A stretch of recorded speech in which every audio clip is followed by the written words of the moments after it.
नमस्कार, good morning, सुप्रभात। स्वागत है आपका आपके मनपसंद personal finance bulletin money morning में। मैं हूं आपके साथ मीनू शर्मा, लेकर हाजिर हूं आपके लिए आपकी जेब और जिंदगी पर असर डालने वाली खबरों के साथ। तो चलिए बिना देर करे फटाफट शुरू करते हैं इस बुलेटिन में खबरों का सिलसिला।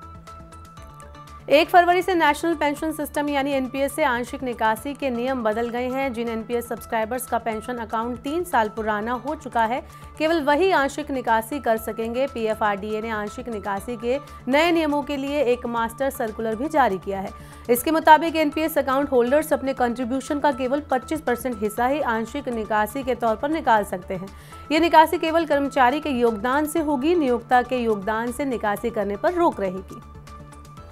सीएनजी और पीएनजी के दाम बढ़ सकते हैं। सिटी गैस डिस्ट्रीब्यूटर्स कंपनियों ने खुद इस बात के संकेत दिए हैं। महानगर गैस का कहना है कि अगर सब्सिडी वाली आपूर्ति में कमी आगे भी बनी रहती है तो वह ग्राहकों के लिए गैस की कीमतें बढ़ाने पर विचार करेगी। इंद्रप्रस्थ गैस, गुजरात गैस, महानगर गैस सहित तमाम कंपनियों के मार्जिन घट गए हैं क्योंकि घरेलू कुओं से कम उत्पादन होने के कारण सरकार द्वारा तय मूल्य के तहत बेची जाने वाली नेचुरल गैस का आवंटन घट गया है। गैस की इस कमी को पूरा करने के लिए कंपनियों को खुले बाजार से महंगी गैस खरीदनी पड़ रही है। उपभोक्ताओं को महंगाई से राहत दिलाने के लिए सरकार ने 29 रुपये प्रति किलो की दर से भारत चावल की बिक्री शुरू कर दी है। सब्सिडी वाला चावल 5 किलो और 10 किलो के पैक में उपलब्ध होगा। पहले चरण में एफसीआई 2 सहकारी समितियों नाफेड और एनसीसीएफ के साथ साथ केंद्रीय भंडार को 5 लाख टन चावल उपलब्ध कराएगा। ये एजेंसियां चावल को 5 किलो और 10 किलो के पैक में बेचेंगी और भारत ब्रांड के तहत अपने स्टोर के माध्यम से इसे बेचा जाएगा। भारत चावल को ई कॉमर्स प्लेटफॉर्म पर भी बेचा जाएगा। निर्यात पर प्रतिबंध और वर्ष 2023-24 में बम्पर उत्पादन के बावजूद चावल की खुदरा कीमतों में अब भी नियंत्रण में नहीं आई हैं। देखना होगा कि सरकार के इस कदम से क्या असर पड़ता है। जल्द ही आपको राजधानी से भी तेज चलने वाली ट्रेन में सफर करने का मौका मिलने वाला है। सरकार की योजना इसी साल मार्च तक वंदे भारत स्लीपर ट्रेन शुरू करने की है। भारतीय रेलवे मार्च महीने में 10 वंदे भारत स्लीपर ट्रेन की शुरुआत करने जा रही है। ये ट्रेनें दिल्ली मुंबई, दिल्ली हावड़ा मार्ग पर चलेंगी। वंदे भारत स्लीपर ट्रेनों से यात्रा का समय घटेगा क्योंकि इनकी स्पीड राजधानी ट्रेनों के बराबर है या इनसे अधिक होगी। वंदे भारत स्लीपर ट्रेनों को ओवरनाइट यात्रा वाले मार्गों पर चलाया जाएगा। दूसरी सबसे बड़ी टेलीकॉम कंपनी भारती एयरटेल ने एक बार फिर मोबाइल टैरिफ बढ़ाने की वकालत की है। दिसंबर तिमाही में कंपनी का ARPU 7.7% बढ़कर 208 रुपये हो गया। एक साल पहले समान तिमाही में ये 193 रुपये था।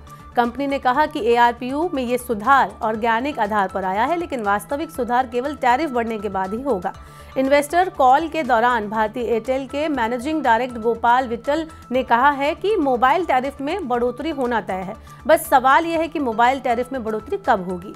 कई जानकारों का मानना है कि आम चुनाव के बाद 5G टैरिफ में बढ़ोतरी हो सकती है, जिसका फायदा अभी 4G ग्राहक बिना किसी शुल्क के उठा रहे हैं। अगर आपने सॉवरेन गोल्ड बॉन्ड खरीदे हैं तो ये खबर आपके लिए है। आरबीआई ने sovereign gold bond scheme 2016 first के लिए मैच्योरिटी तारीख घोषित कर दी है। निवेशकों को 8 फरवरी 2024 को 6,271 रुपये प्रति यूनिट के हिसाब से भुगतान किया जाएगा।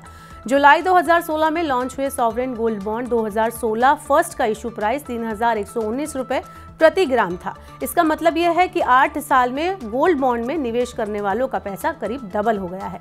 यही वजह है कि गोल्ड बॉन्ड के प्रति निवेशकों का रुझान लगातार बढ़ रहा है। सरकार ने भी वित्त वर्ष 2024-25 में पिछले साल से 10% ज्यादा गोल्ड बॉन्ड बेचने की योजना बनाई है।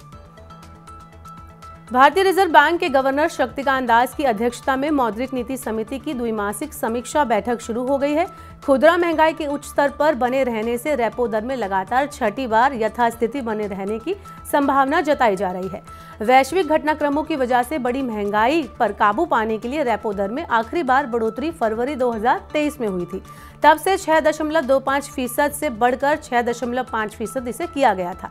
दिसंबर महीने में खुदरा महंगाई दर 5.69% पर आ गई, लेकिन फिर भी ये आरबीआई के संतोषजनक स्तर 4% से ज्यादा है। आरबीआई गवर्नर नीतिगत ब्याज दर के संबंध में MPC के फैसले की घोषणा गुरुवार को करेंगे। HSBC म्यूचुअल फंड ने मल्टी एसेट पर केंद्रित एक ओपन एंडेड स्कीम के लिए नया फंड पेश किया है। इस न्यू फंड ऑफर का मकसद इक्विटी और इक्विटी से जुड़े इंस्ट्रूमेंट, डेट और फॉरेक्स मार्केट सिक्योरिटीज के साथ साथ गोल्ड सिल्वर ETF में निवेश करना है। HSBC के नए फंड का लक्ष्य लंबी अवधि में पूंजी को बढ़ाना, अस्थिरता को कम करने में मदद करना और विविधीकरण की पेशकश करने के साथ ही मौजूदा मूल्यांकन सुविधा के आधार पर मार्केट कैप में निवेश करना है। भर्ती गतिविधियों में जनवरी में सालाना आधार पर 5% की गिरावट देखी गई। हालांकि इससे पिछले महीने की तुलना में इसमें 3% की वृद्धि हुई। फाउंड इन इनसाइट्स ट्रैकर ने एक रिपोर्ट में बताया कि पर्यटन, टेलीकॉम और बैंकिंग BFSI इंडस्ट्री में कुशल कर्मचारियों की मांग बढ़ी है। इसके चलते मासिक आधार पर भर्ती गतिविधियों में सुधार हुआ। इन रुझानों से पर्यटन उद्योग में स्थिर वृद्धि का पता चलता है। खाद्य उत्पादों के लिए अलग अलग सर्टिफिकेट वाली व्यवस्था को सरकार खत्म करने जा रही है। अब केवल देश में खाद्य उत्पादों के लिए FSSAI से मंजूरी लेना अनिवार्य होगा। FSSAI इसके लिए एक ड्राफ्ट जारी करेगा और सभी हितधारकों से उनके विचार लेगा। अगर संशोधन लागू होते हैं तब उसके बाद खाद्य उत्पादों का कारोबार करने वालों को BIS और एगमार्क से लाइसेंस लेने की जरूरत नहीं होगी। FSSAI ने फूड सेफ्टी और स्टैंडर्ड रेगुलेशन को ज्यादा मजबूत बनाने के लिए कई संशोधनों को मंजूरी दी है। तो आज के मनी मॉर्निंग के बुलेटिन में फिलहाल के लिए इतना ही। अपने काम की जरूरी खबरें देखने और समझने के लिए सब्सक्राइब करें हमारे YouTube चैनल को। वहीं पर्सनल फाइनेंस से जुड़ी खबरों को आप पढ़ना चाहते हैं और ज़्यादा समझना चाहते हैं तो हमारी वेबसाइट www.money9.com पर आप विजिट करें। यहाँ 7 अलग अलग भाषाओं में आपको पढ़ने और समझने को मिलेंगी पर्सनल फाइनेंस से जुड़ी तमाम बड़ी खबरें। वही खास कार्यक्रम आप देखना चाहते हैं तो Money9 के सुपर ऐप को जरूर डाउनलोड कर लीजिए। फिलहाल के लिए इस बुलेटिन में इतना ही। बने रहिए Money9 के साथ। नमस्कार।